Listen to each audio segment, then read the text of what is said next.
ఈ ఆర్టిఫిషియల్ ఇంటెలిజెన్స్తో 80 కోట్ల మందికి ఉద్యోగాలు పోయే అవకాశం ఉంది ప్రపంచవ్యాప్తంగా. అయితే ఈ ఫిగర్ ఇంకా కూడా ఎక్కువ కూడా కావచ్చు. ఏ రంగంలో నిపుణులుగా ఉన్న మీరు భవిష్యత్తులో సమాజంలో ఎలాంటి మార్పులను తీసుకురానుందంటారు? అసలు మార్పులు అంటే మనిషిలో 2 రకాల మార్పులు రాబోతున్నాయి, ఖచ్చితంగా రాబోతున్నాయి. ఒకటి, విపరీతమైన జాబ్ లాసెస్ జరిగే అవకాశం ఉంది. ఇది ఒక negative side. At the same time కొత్తగా అనేక ఆపర్చునిటీలు ఓపెన్ అవుతాయండి. సర్వీస్ సెక్టార్లో చాలా ఉద్యోగాలు పోయే అవకాశం ఉందండి. ఫర్ ఎగ్జాంపుల్ ఒకప్పుడు చూస్తే ఐసిఐసిఐ బ్యాంక్ అని వేరే బ్యాంకుల నుంచి మనకి కాలింగ్ గట్ట వచ్చేటప్పుడు చాలా ఎక్కువ మంది, వందల వేల సంఖ్యలో మనకి కాల్ సెంటర్స్ ఉండేవి. ఇప్పుడు అన్నీ లేవని ఇప్పుడు మనకి అంత everything AI tools, chatbots ఇవన్నీ కూడా ఈ పనిని నిర్వహిస్తున్నాయి ప్రజెంట్. వరల్డ్ ఎకనామిక్ ఫోరం చెప్తుంది ఒక 2025 నాటికల్లాను సుమారు 4 కోట్ల మంది ఉద్యోగాలు పోతాయి. 2030 వచ్చిందంటే సుమారు 80 కోట్ల మందికి ప్రపంచవ్యాప్తంగా ఉద్యోగాలు పోతాయి. ఏఐ వల్ల. ఎందుకు ఉద్యోగాలు పోతాయనంటే, ఫర్ ఎగ్జాంపుల్ 10 మంది చేసే పని ఒక కంప్యూటర్ చేయగలుగుతుంది. నాకు 10 మంది మనుషులు అవసరం లేదు. ఒక 100 మంది చేసే చోట 2 కంప్యూటర్లు పని చేయగలుగుతాయి. సో ఇట్లాగా మ్యాన్ పవర్ని రీప్లేస్ అవుతుంది. At the same time another very big challenge, machine learning. ఒక 100 మంది చేసే కార్మికులు చేసే పని కొన్ని రోబోట్స్ చేయగలరు, which are very very economical and efficient. Night day shift లేవు, వాటికి ఫైటింగ్ లేదు, యూనియన్ లేవు, ఏమీ లేవు. అవి పనిచేస్తూ ఉంటాయి. So produce more products. అలాంటప్పుడు జనరల్గా ఈ ఎవరైతే మ్యానుఫ్యాక్చరర్స్, ఎంటర్ప్రెన్యూర్స్ ఏం చేస్తారంటే ఎకనామికల్గా చూడడం కోసం జాబ్స్ తొలగించడం జరుగుతుంది. మనుషులు లేకుండా డ్రైవ్ చేసే కార్లు వచ్చేసినాయి. సో ఫర్ ఎగ్జాంపుల్ మీకు ఇప్పుడు ఊబర్ కానీ ఓలా కానీ కార్ బుక్ చేస్తే మీరు జనరల్గా ఆ డ్రైవర్ ఎక్కడ ఉన్నావు మన ఫోన్లు చేసుకుని ఫాలోఅప్లు చేయాలి. ఇప్పుడు చాలా కంట్రీస్లో ఆల్రెడీ ఇంప్లిమెంట్ కూడా జరుగుతుంది. మీరు బుక్ చేసిన అంటే డ్రైవర్ లేకుండా కార్ వస్తుంది, కార్లో కూర్చుంటారు, కార్ మిమ్మల్ని తీసుకుపోతుంది. సో డ్రైవర్ జాబ్ ఏమైంది? 2 షిఫ్ట్లు 2 డ్రైవర్లు పనిచేసేవాళ్ళు. డ్రైవర్ అనే జాబ్ అక్కడ పోయింది, రీప్లేస్ అయిపోయింది. కంప్యూటరీకరణ జరిగిన టైంలో చాలామంది టైపిస్టులు కావచ్చు, క్లర్కులు కావచ్చు, చాలామంది ఉద్యోగాలు పోయినాయి. పోవడంతో అరే అన్నీ పోయాయి అనుకున్నాం. కానీ at the same time IT సెక్టార్లు ఓపెన్ అయినాయి. పెద్ద పెద్ద ఐటీ కారిడార్లు ఏర్పడ్డాయి. జాబ్స్, కొత్త అవెన్యూస్ క్రియేట్ అయ్యాయి.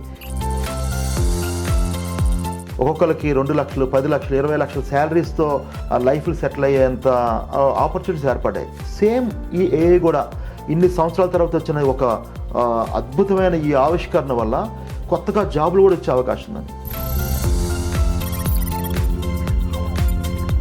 ఇప్పుడు ప్రతి ఒక్కరు బీటెక్లో అయిపోయిన వెంటనే రకరకాల జావా అంట, శాప్ అంట, C++, ఏదో అంటే లాంగ్వేజెస్ అన్ని నేర్చుకొని ఉద్యోగాలకు పోతున్నారు. వారంతా ఇప్పుడు ఏ రంగం వైపు దృష్టి సారిస్తే, ఏ ప్లాట్ఫామ్ వైపు దృష్టి సారిస్తే బాగుంటుంది? వాళ్ళంతా ఏమైనా నేర్చుకోనండి. ఐటీ రంగంలో ఏదైనా నేర్చుకునేసి వాళ్ళ ఇంట్రెస్ట్ ప్రకారం నేర్చుకోవచ్చు.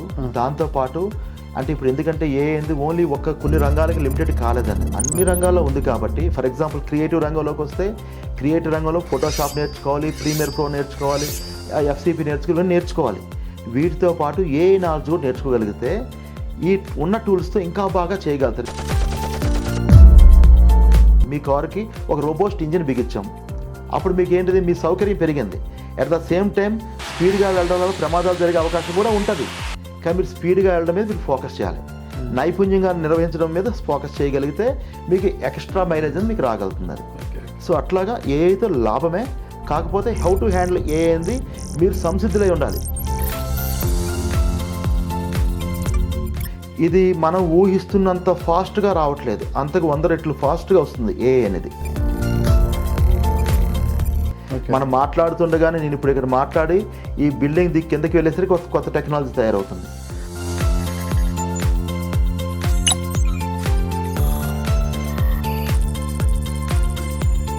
విద్యాపరంగా చూస్తే ఎడ్యుకేషన్ రంగంలో ఏఐతో ఎలాంటి మార్పులు తీసుకోవచ్చు అంటారు? అసలు జనరల్గానే మనం ఇప్పుడు మీరు కానీ నేను కానీ మనం చదివే రోజుల్లో ఇంటర్మీడియట్ అయిన తర్వాతనో లేదా డిగ్రీలో తర్వాతనో కంప్యూటర్ టచ్ చేసేవాళ్ళం.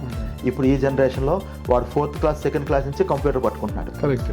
ఎలాగైతే కంప్యూటర్ పట్టుకోవడం ఎర్లీగా మొదలు పెట్టామో మనం ఇప్పుడు ఏఐని కూడా ఎప్పుడో డిగ్రీ అయిపోయిన తర్వాతనో బీటెక్ అయిన తర్వాత కాకుండా ఈవెన్ స్కూల్ లెవెల్ నుంచి కూడా ఏఐని స్టార్ట్ చేయగలగాలి. ఓకే. ఏఐతో అంటే సమాజంలో ఎలాంటి విపత్కరమైన పరిణామాలు చోటు చేసుకున్నాయి, వాటిని ఎదుర్కోవడానికి మనం ఎలా ఉండాలి సంసిద్ధంగా? ఒకటండి, మనకి ఇప్పుడు ఎవరైతే బీటెక్ చదివిన వాళ్ళు కానీ ఇంకోటి చదువు ఎడ్యుకేషన్ అయిపోయింది, వీళ్ళందరూ సంసిద్ధతతో ఏఐకి ప్రిపేర్ అవ్వాలి. ఏ రంగంలోకి వీళ్ళు వెళ్ళగలగాలి. అలానే ఇంజనీరింగ్ కేవలం నేను మెకానికల్ ఇంజనీరో లేదంటే నేను ఇంకొకటి చేశానంటే సరిపోదు, ఏ కంప్యూటర్ ఇంజనీర్ చేసినా సరిపోదు. వాళ్ళు దాంతోపాటు అడిషనల్గా ఏ రిలేటెడ్ కోర్సులు నేర్చుకోవాలి. చాలా రకాల కోర్సులు ఉన్నాయి, అవన్నీ కూడా మన ఇంటి దగ్గర నుండి నేర్చుకోవడానికి అవకాశం ఉంది. అలాంటి కోర్సులు నేర్చుకోవడం ద్వారా వాటిని మనం ఎదుర్కోగలుగుతామని.